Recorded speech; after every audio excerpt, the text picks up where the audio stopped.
Good morning. I think you all heard that I was stuck in traffic for half an hour at least, and because of the graduation here. So, and thank you. And also, on my way out to the car, I fell down on the street, so I have some bruises. And in the hallway here, I fell down. So it's not a good luck day for me. Nothing broken, just bruises. Okay, so is anybody here for the first time today? No? Okay. Okay, as you know, already know, the title is The Importance of Witnessing, and I want to start with the Father's words. You say that you go out witnessing, but what is witnessing? It is showing the way. You're showing the way for the world to return to God. How wonderful this work is. If you ask the person's original mind, where are you going? It would reply, oh, after passing through this world, I shall return to the heavenly kingdom. You're pioneering the way for people to do just that. How marvelous this task is. As many of you know, I volunteered to join the witnessing campaign in Hawaii in February. It was a 3-week campaign, but most participants only stayed for 1 week because most people have jobs and they have to go to school, so they can't take off for 3 weeks. There were 20 volunteers altogether in Hawaii. There were 8 Japanese sisters, first generation, and 8 second-generation members, 1 Japanese brother, 1 Vietnamese brother, 1 Jamaican brother, 1 American sister, and myself. So there were only 2 white people. Of course, the Japanese sisters, when they get together, they all talk in Japanese. So I was reading a lot when we were riding in cars to places because I couldn't understand Japanese. So the Vietnamese brother was a team leader. He is actually an NGA leader on a regular basis right now. He joined a church in America. So my first day in Hawaii was a Sunday, and the Japanese sisters who were there, some of them already came before, some of them just got there. They said, we should get up at 4 a.m. and go to the beach and pray. And I thought, okay.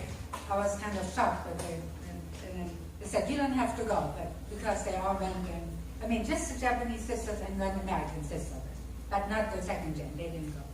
So anyways, so the first few mornings I went at 4 a.m., but then I got so exhausted because we were witnessing all day, from 9 a.m. to 6 p.m., but on our feet all day. So I didn't participate during the whole week. I did maybe like 3 or 4 times I went to the beach. And you also had to walk to the beach for about 15 minutes, and then walk at the beach and pray. So then Honda was at 6:30 breakfast, and then on Sunday was Sunday service, which we joined at the local church center. They have I don't know how many churches there are exactly in Hawaii. One in Oahu, the main island where Honolulu is, and then we went to Kona Island, and there's another church. I don't know if there are more churches. I don't know. Maybe I'm right, but I forgot. And so on the first day after Sunday service, they said, do you want to go to the beach, or do you want to go to climb the crater, Diamond Head crater? There's a picture of that, yeah. I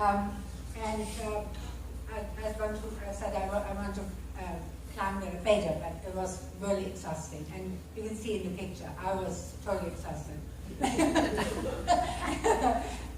It said 2 hours round trip, but it took me about more than 3 hours. At first up 2 hours maybe or more, and then we were looking at the view upstairs, which was on the top, which was very beautiful. And then in the evening, after that, we witnessed at the beach because on the weekends there were no classes going on at the university. So we always said, Wednesday and prayed and so on. And there were there were all kinds of people at the beach, also some homeless people and stuff, we witnessed to about everybody. But actually, one person came to the presentation, to the banquet at the end of the witnessing campaign. So, and he is in his 50s, and he was interested in the blessing. So I don't know what happened to him. So there were some people who were also, not only students but also middle-aged people who came to the lectures. So when we were witnessing, we had this questionnaire with us, and I thought it's a good idea. There were 10 questions, such as what is the purpose of life? Does God exist? Is there a spirit world? And we asked people to fill this out, and most people did.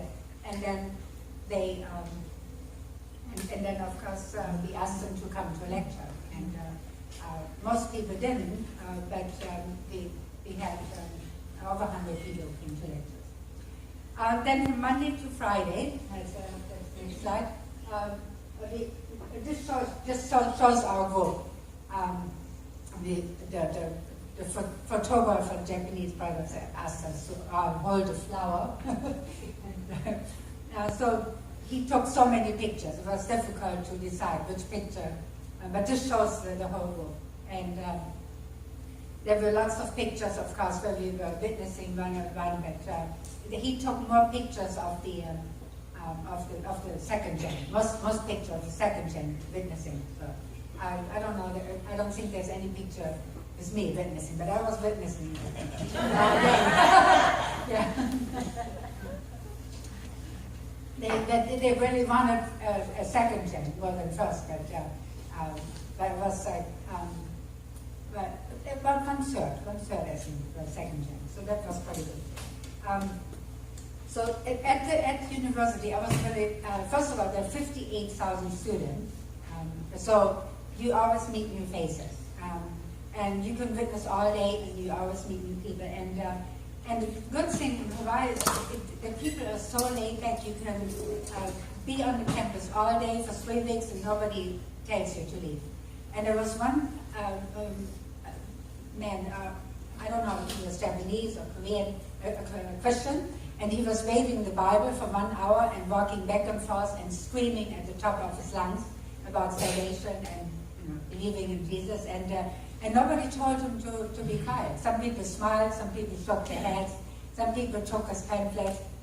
And I thought, in Connecticut, impossible. I was, when I went to Yale and to Sacred Heart, and I was kicked off the campus with a Japanese sister, yes, several times. So you have to be very discreet, but not in Hawaii. so that's what I really loved about witnessing. And also, most people said they believed in God, and they were not necessarily interested in the lectures, but they said they believed in God, and believed in spirit world. So they had, I had the experience actually at Yale University that a number of people said they didn't believe in God. So I was happy that there are more religious people in Hawaii. I think I don't think they just try to be polite. Most people have Asian ancestors in Hawaii, who are either living there or studying.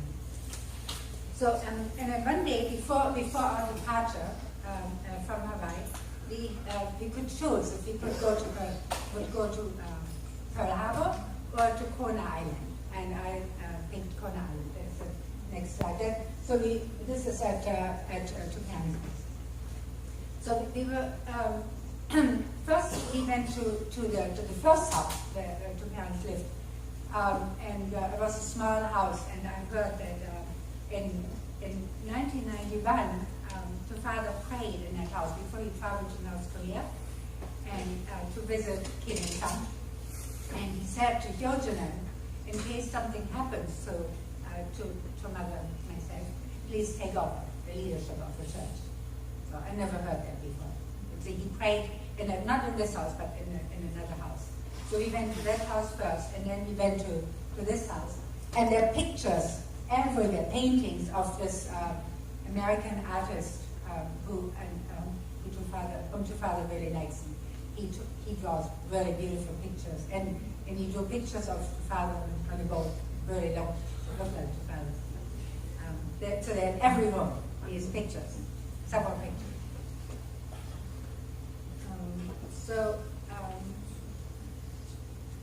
And it was so beautiful, the property of this house, and the banana trees, and papaya, and noni trees. We just pick the fruit from the trees. And it was flowers and trees everywhere. So beautiful. The main island, Oahu, is in a city. It reminds you of a big city. Lots of big buildings, lots of traffic. But Kona Island is more like the country. Really beautiful. And as I said, at the end of the witnessing campaign, we had a banquet, and many people came, guests and members, and we had testimonies, of course, entertainment, and so it was. And we had one testimony by one second-gen couple, and who were blessed about 7 years ago, and they want to give testimony about the blessing, how exciting this is to get the blessing in our church. As I said in the beginning, the Father, when he talked about witnessing, he said it is showing the way for the world to return to God. And in the Divine Principle, it says that the purpose of life is joy. And when you were asking people in Horizon's question, actually many people said purpose of life is happiness and to help others. So actually, I'm always inspired when people say that, because that's true. I mean, the purpose of life is joy or happiness and to help others. Because otherwise we won't be happy if we don't help others. So people know this, but unfortunately not everybody practices it, but people know this in the original mind. I was happy about that. So now I want to read a quote from St. Paul. And in Romans he said, "How then can they call on the one they have not believed in? And how can they believe in the one of whom they have not heard? And how can they hear without someone preaching to them? And how can they preach unless they are sent? As it is written, how beautiful are the feet of those who bring good news."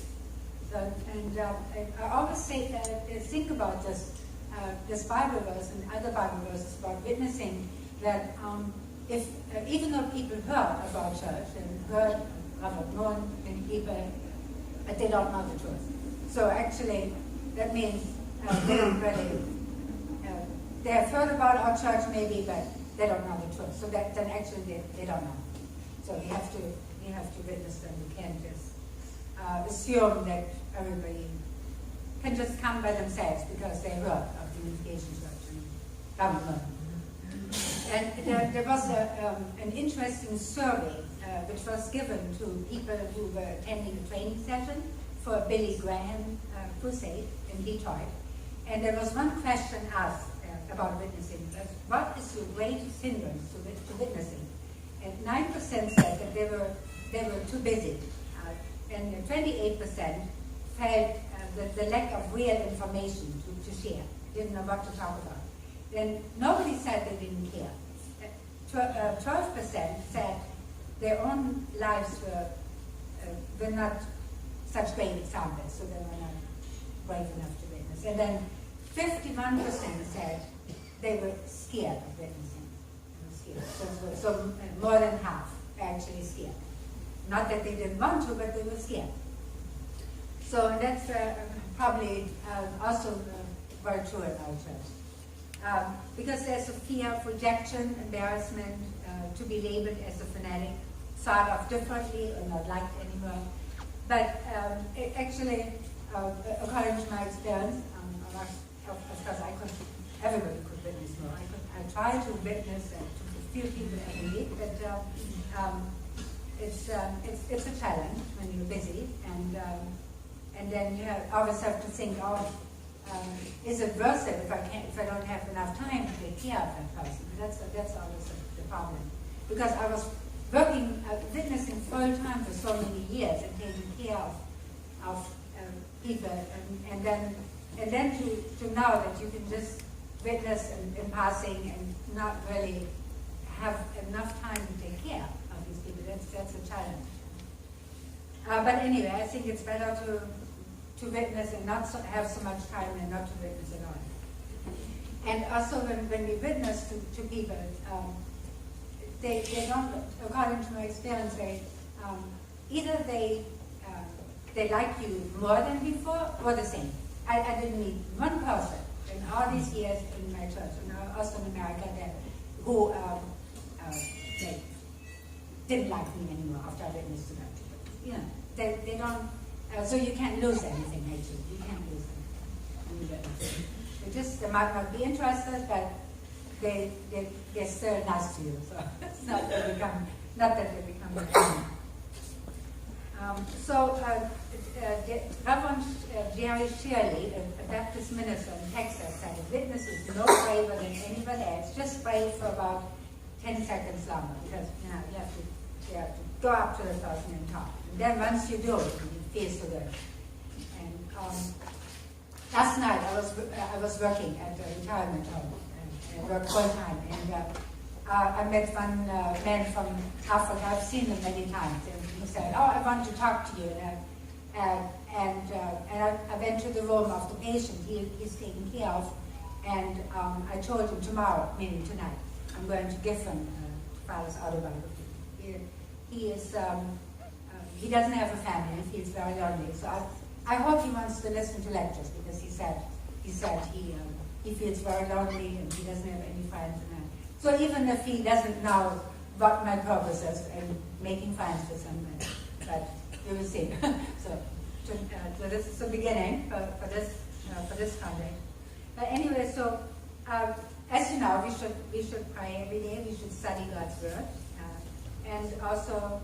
And I don't know how much we do this in our church, but in Christians are always told they should confess for their sins and repent and ask Heavenly Father to help us. So, and we should pray. We should pray about our fears and then say, I really want to witness, but I don't know how to start. And then if we continue praying like this, then we will find a way to witness. We will get an inspiration on whom to talk to and how we should talk to them.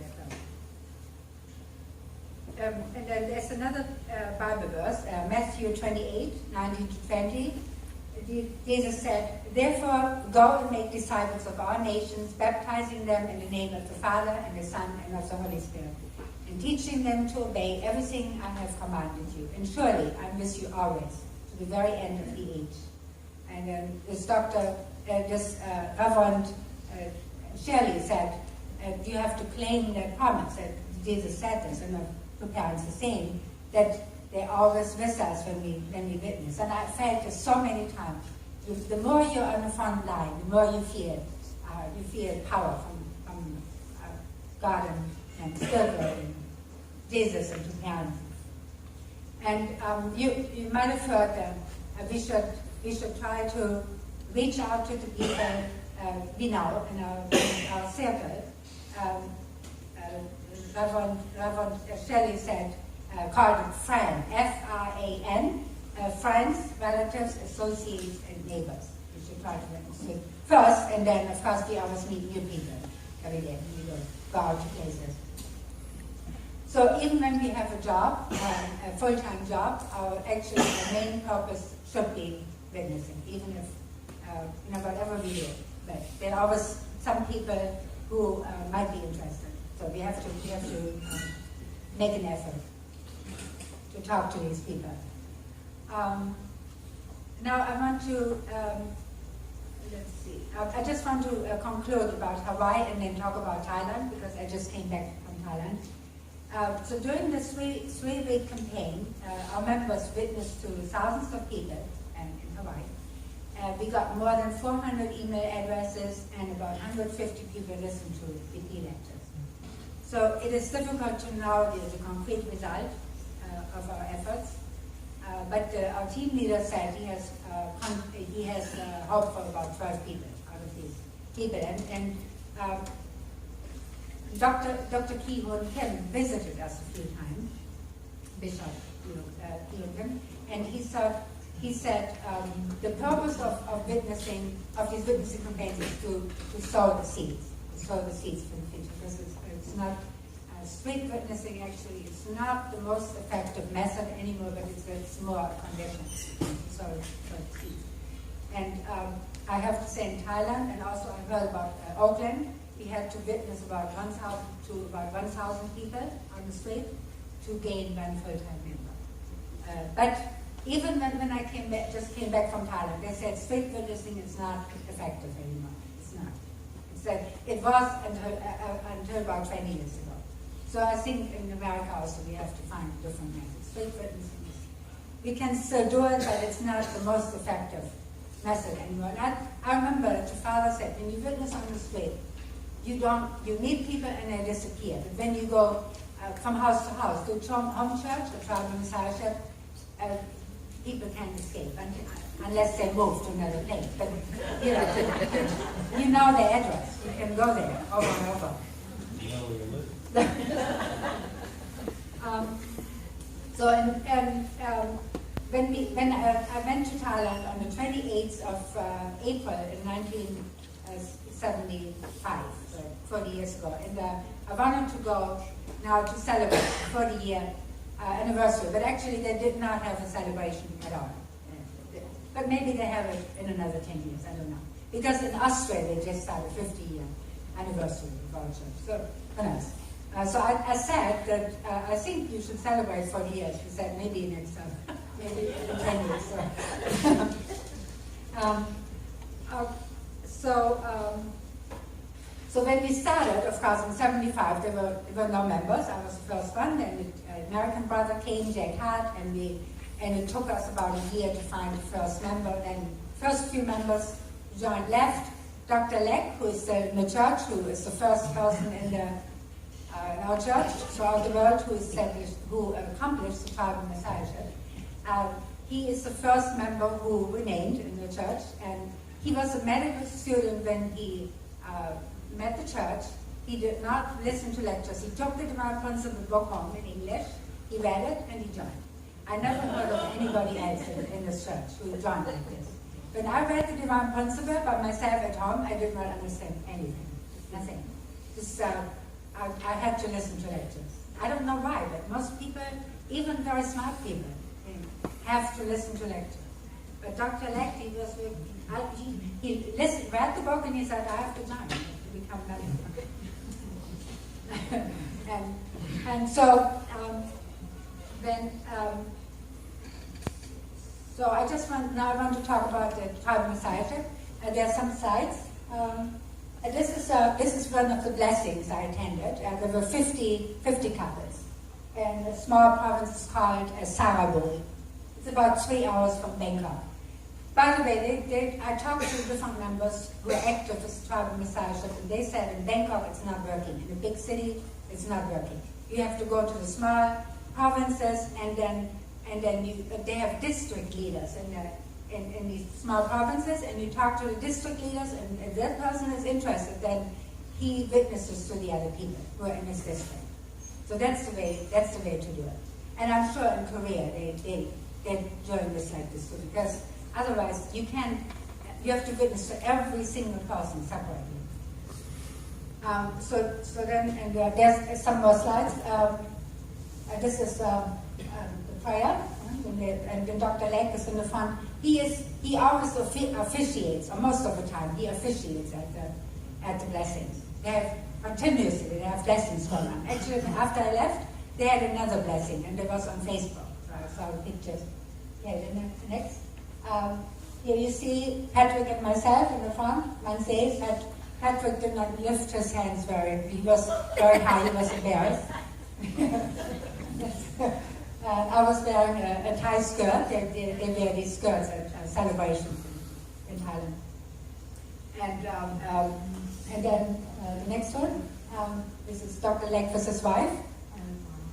And the next one, this is a final photo after everybody left, of all the members who were participating.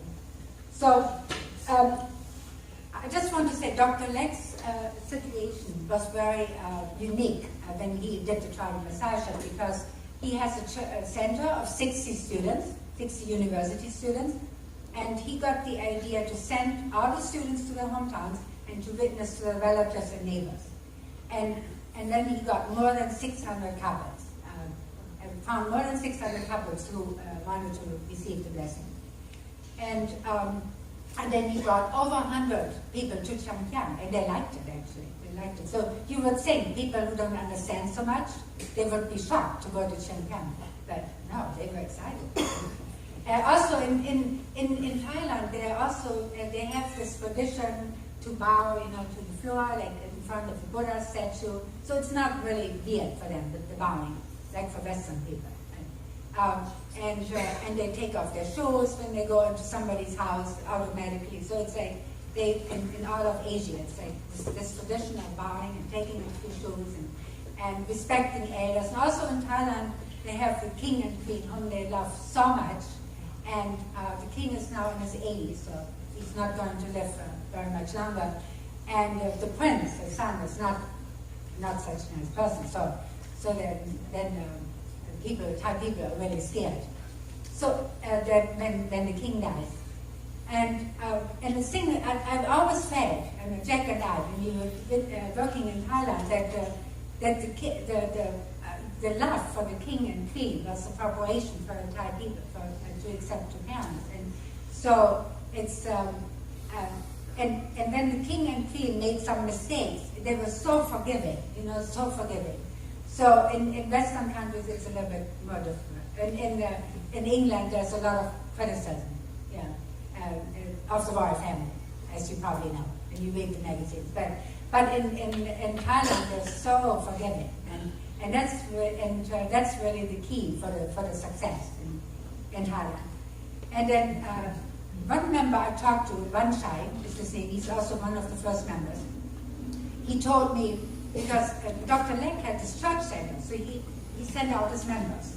So, and they were fundraising, and so they paid for all the expenses. But the other members are not in that situation.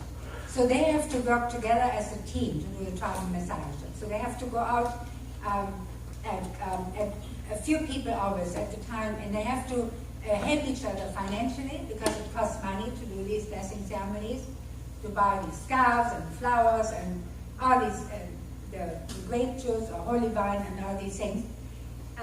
But this place actually, that was free. They didn't have to pay money because the district leader agreed with this, so there was no fee for that. So that was good. But anyway, so Vanchai told me that they have to work together in teams, and they have to put their resources together. You cannot do it alone. You cannot do it alone. And even as a couple, it's difficult. You need different families working together. And there are 5 parts to tribal messiahship, which are very important. First, there has to be a workshop, at least a half a day workshop. Then the blessing. Then a 40-day separation. Then a 3-day ceremony. And then education about 100K, pledge, tithing, and so on. And because if you just stop with a blessing, they did this in the past. To stop with a blessing, people disappear. Now you have to, and that means you cannot just find 430 couples and bless them and that's it. No, you have to find more, because not everybody wants to do the 40-day separation. Even when people are married for 30 years, they don't agree to that so easily. So basically you have to witness to maybe about 800 couples approximately to find 430 who are willing to go through the whole thing. So that's the reality, and it's not just you go there, you bless these people, bye-bye, and finish now. You have to continuously take care of them. So it's actually a lifetime process, I realize. It's not just a temporary mission. But Dr. Young, the regional leader, was there, and I was there, and he is responsible for 20 countries in Asia. All the Southeast Asia, Cambodia, Malaysia, Singapore, Taiwan, Laos, Vietnam, Nepal, India, all these countries. And he So he really tried to convince me to move to Thailand, to do the tribal massage. You should come as soon as possible. I said, I want to retire from my job first because I can't just take off for a year. He said, but you can just come for months. You can just witness for months and go back and come here. And I said, I have to make a plan. I have to think about that. So I think in everywhere, Tamara said, everywhere, we will do the tribal massage and we will be successful everywhere. But we have to pioneer the way everywhere because every country is different. And you cannot use the same method in every country. In Thailand, they use trial and error. That's what Banshai said to me. You have to try different ways, and if it doesn't succeed, then another way. If it doesn't succeed, another way. You can't just give up. Yeah. So you just have to, and then eventually you break through. So he blessed 430 couples, also Banshai and some other members. So there are 1,200 full-time members in Thailand and 2,000 previously married couples right now. But it's continues to grow in the couples. Yeah, even couples. Okay,